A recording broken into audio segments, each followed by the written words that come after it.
I've worked in law, politics, investment banking, and ran my own businesses. And I've advised the US, South Korean, and Chinese governments. How does the world see China? How does China see the world? I'm Einar Tangen.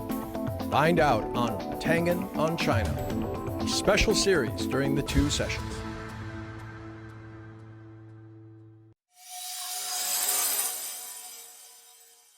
China's NPC and CPPCC are often portrayed as legislative rubber stamps.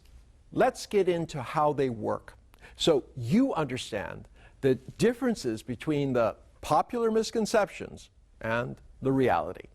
In a one-party political system like China's, there are no politicians. Governance rests on trained and experienced professionals who may have different thoughts and approaches, but who are collectively responsible for creating and implementing policies and laws. To do this, every proposed new policy or law is carefully measured against the long and intermediate range plans and then sent down for comments and proposals for specific implementation actions. By sent down, I mean all the way down to every village in the country, where it then percolates back up to the national level, gathering substance, including budgets, timelines, milestones, and at the end of this journey, the entire policy or law is reviewed again to make sure it conforms to the 5-year or longer plans and goals. By the time it arrives for passage at the 2 sessions, the new policy or law has been thoroughly reviewed and commented on, including by the lawmakers themselves as leading officials, affected groups, and the public at large. All that remains is to give the new policy or law official approval and enter it into the official policies, laws of the country. In Western-style political systems, civil servants advise and implement laws and policies passed by politicians. Politicians need the bureaucrats because modern governments are complex mechanisms where changing one piece results in changes to other pieces.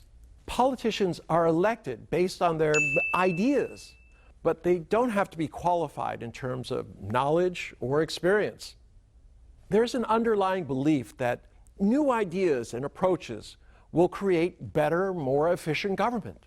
So, when laws are proposed in such systems, while they go through committee and bureaucratic reviews, those who propose and pass it take much more of a hit and hope approach. Different systems have different procedures.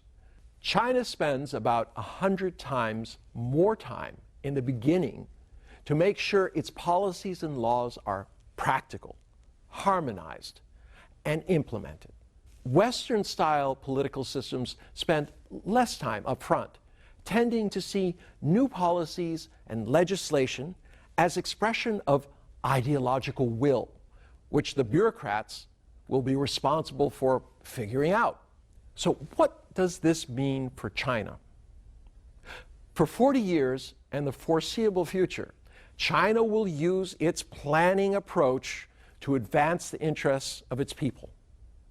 When improvements are needed or mistakes are made, they will go through the same process as the original policies or laws. What does this mean for the rest of the world?